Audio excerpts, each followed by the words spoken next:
Hello and welcome to North Dakota Legislative Review. I'm Dave Thompson. Thanks for joining us. Our guest on the program is the chairman of the House Finance and Tax Committee, Representative Craig Hedlund from Montpelier. Representative, thanks for being here. Well, thank you, Dave, for having me. Well, let's just tell people, how long have you been chairman of House Finance and Tax? Dave, I think the first session I served as chairman was in the 2015 legislative session. So you've seen a lot in terms of revenue going up and down and revenue going up again. We've seen the highs and lows. And speaking of revenue going up, one of the big issues, at least from my perspective, this issue is going to be tax and tax relief. And you are shepherding right now the income tax. Tell us where you're at with that. Yesterday in the Finance and Tax Committee in the House, we passed out 3 income tax measures. One of them would provide a flat rate of 1.5% with a zero bracket for the first $47,000 roughly of income for a single filer. And then I think it's about $75,000 for a couple that's married and filing jointly. And that was one of the bills? That's one of the bills. A second bill is a little bit higher of a flat tax rate, a rate of 1.99%, which is a little different the way it's crafted. It provides a credit up front of $800 for an individual filer and $1,600 for a married couple that files jointly. And the third bill? The third bill is a path to zero, and the bill itself would work whether we pass any tax relief or not.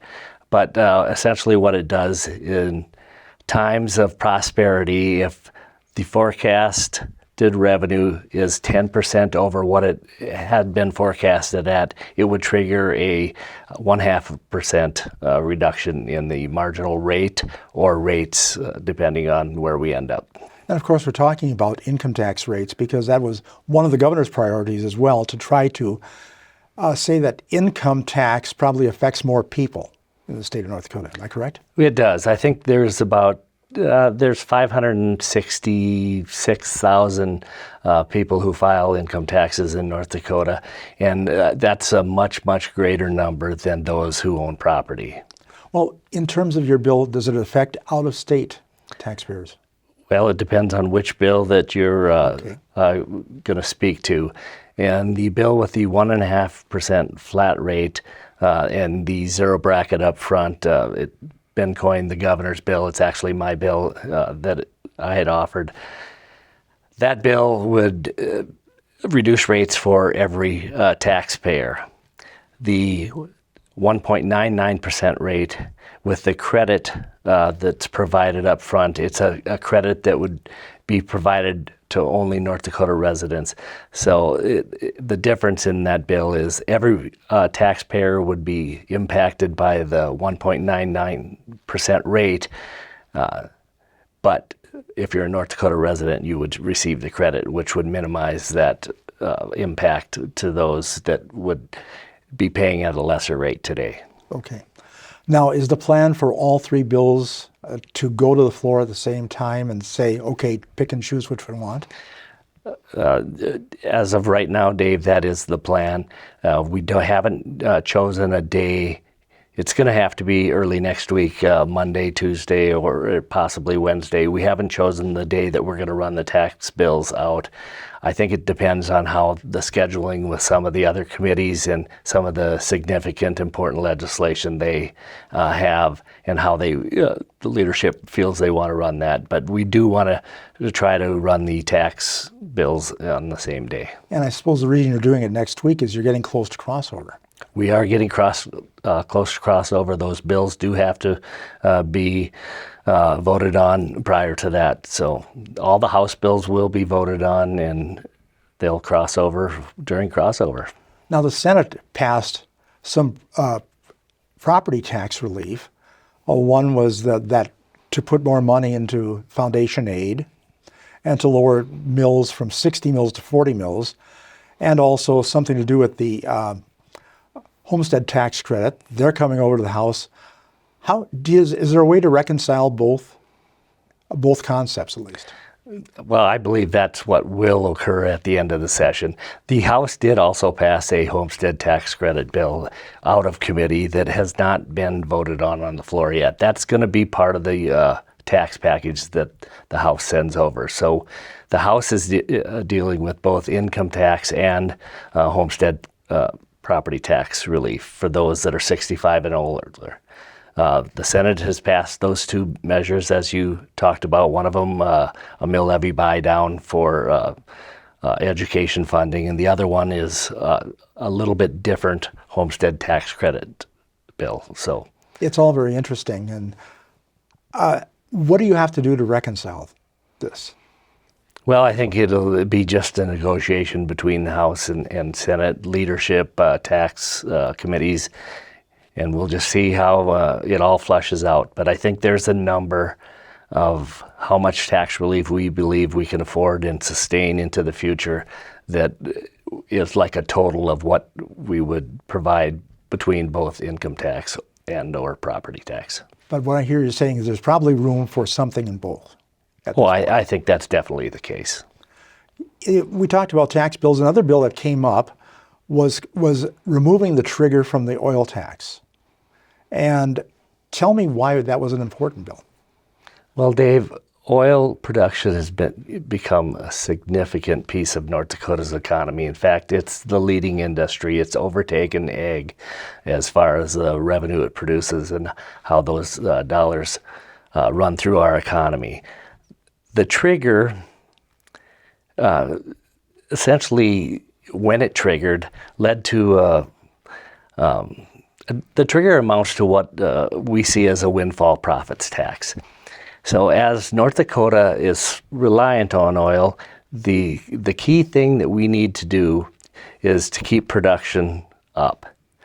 And how we do that in the Bakken is by capital being applied, for various things that they do in the oil industry. But it's capital intensive in the oil patch, and in order to keep production up, we have to have a stable tax environment.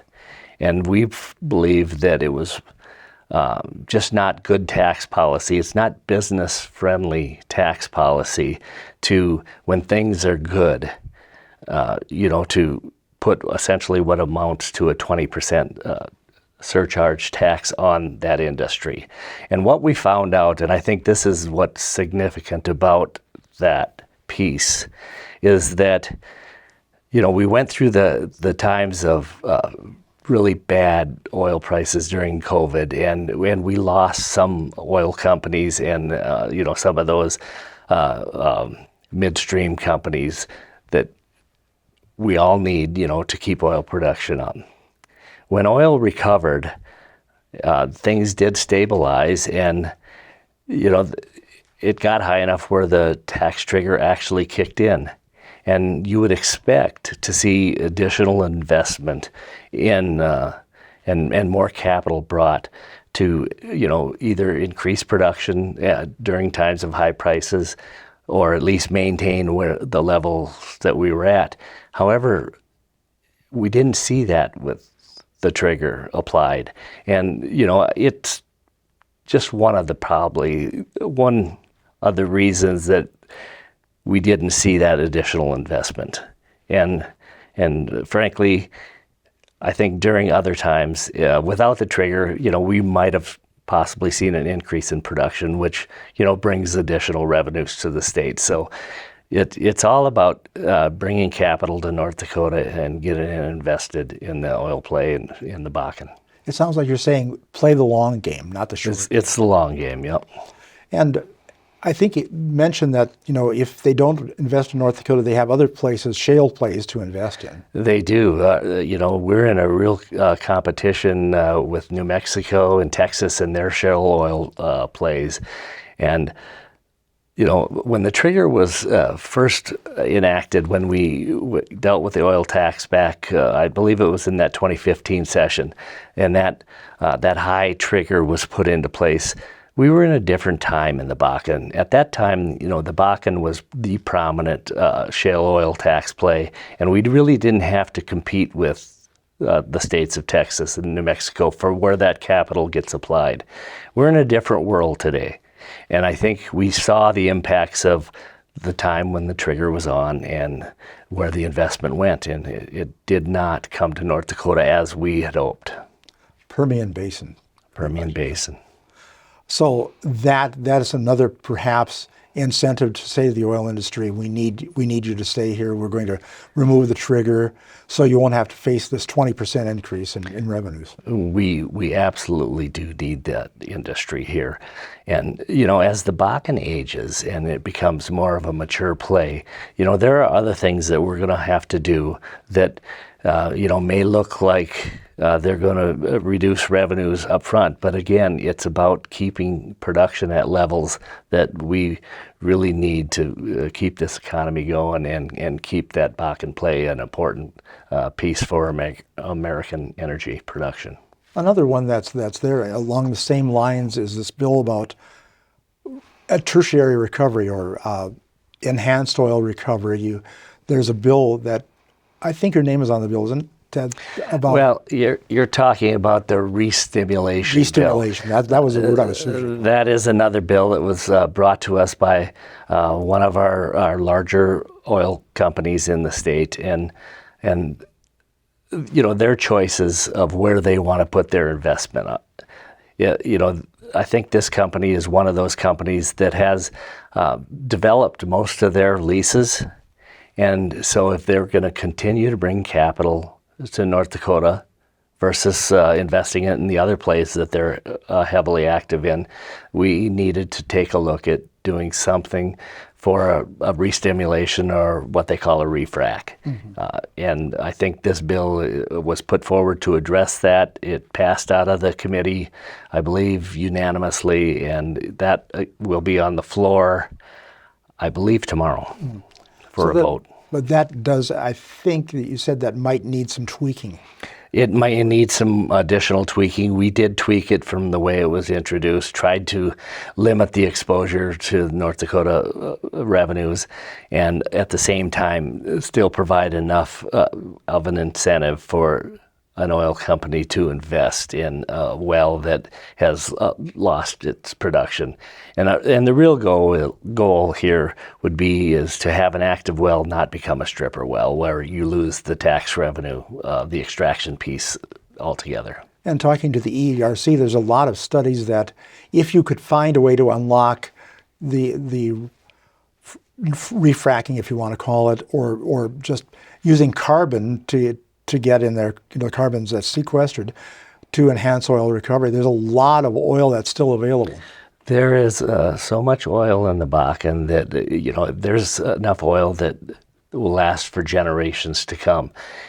We need to continue to incent. We need to continue to find reasons for companies to invest.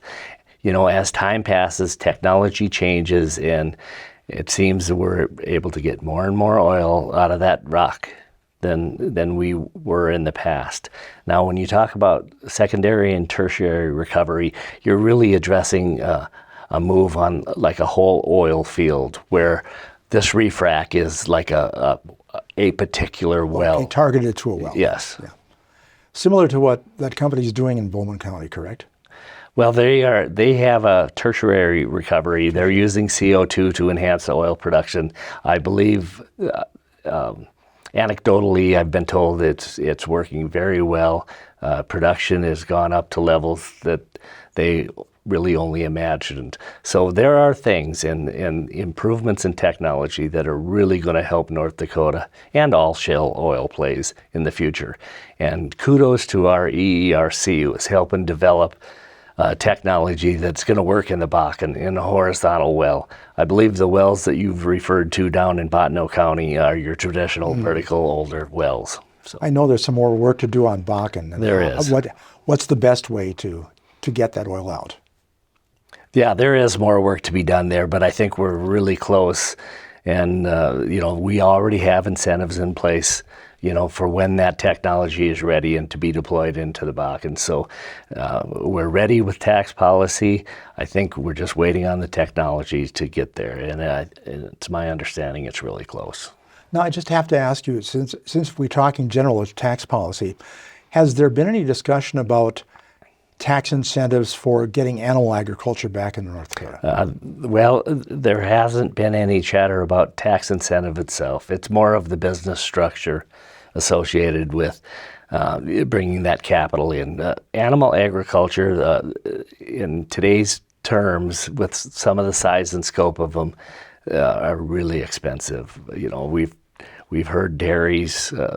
A 25,000 head dairy costing upwards of $30 million. So again, that's more than your average family farm is going to be willing to invest with the risk associated with doing that. So, what do you think about the idea of carve-outs? I'm calling them carve-outs. Some people also call them carve-outs of the corporate farming law that we have in North Dakota to allow animal agriculture to expand a bit. Well, I think I agree with them. I think we need to do everything we can to incent that with all the manufacturing or the what's happening with soybeans, corn, and all of that. We really need a place for those feedstocks to go. Everything can't be loaded on a rail and shipped out of here. So, the best way we can do that is to bring some animals here. We bring some production.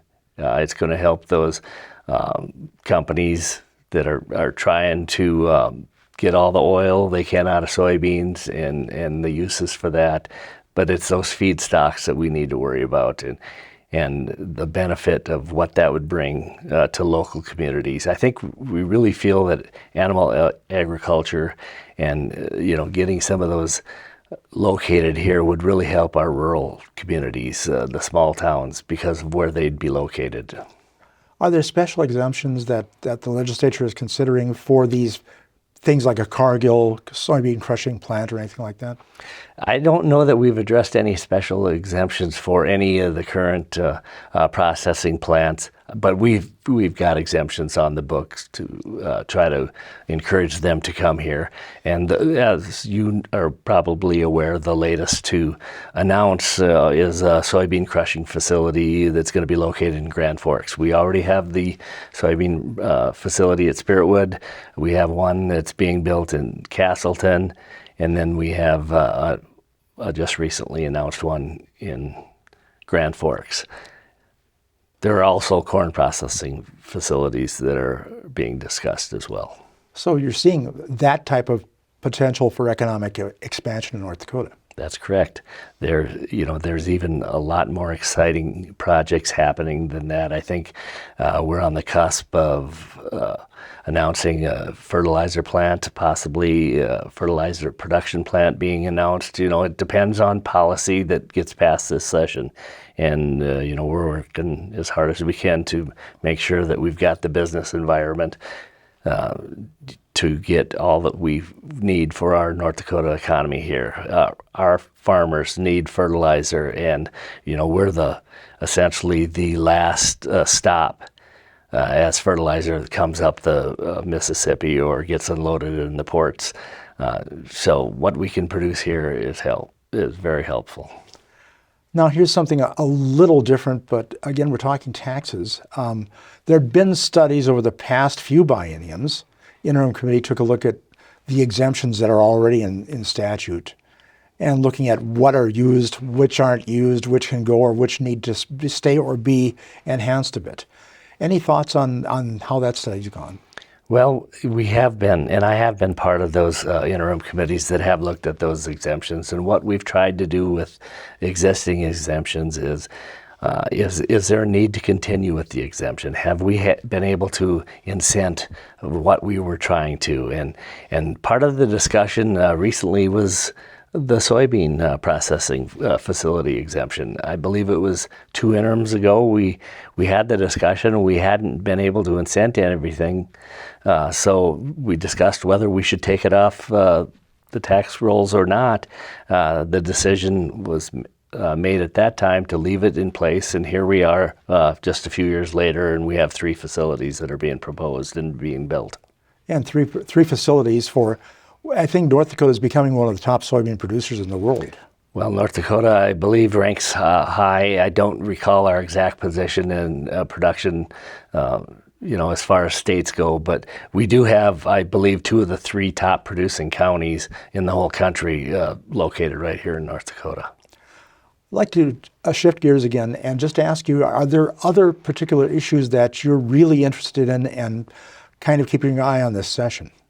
Aside from Aside from taxation, which is going to take up most of your time, I understand. But well, certainly workforce has, really come to the forefront. Our need for labor and the workforce, I don't think has ever been greater in North Dakota. And that all fits in with the tax policy, the income tax reductions we're looking at. But all other things that we can do, to try to encourage people as they leave other states because of high taxes and other things, to give North Dakota some consideration. so you're talking about building a climate in North Dakota where people want to move here and fill some of the 30 or 40,000 jobs that are out there. Absolutely, Dave. That's what we're trying to accomplish this session, and I think we're going to have some success. What about childcare?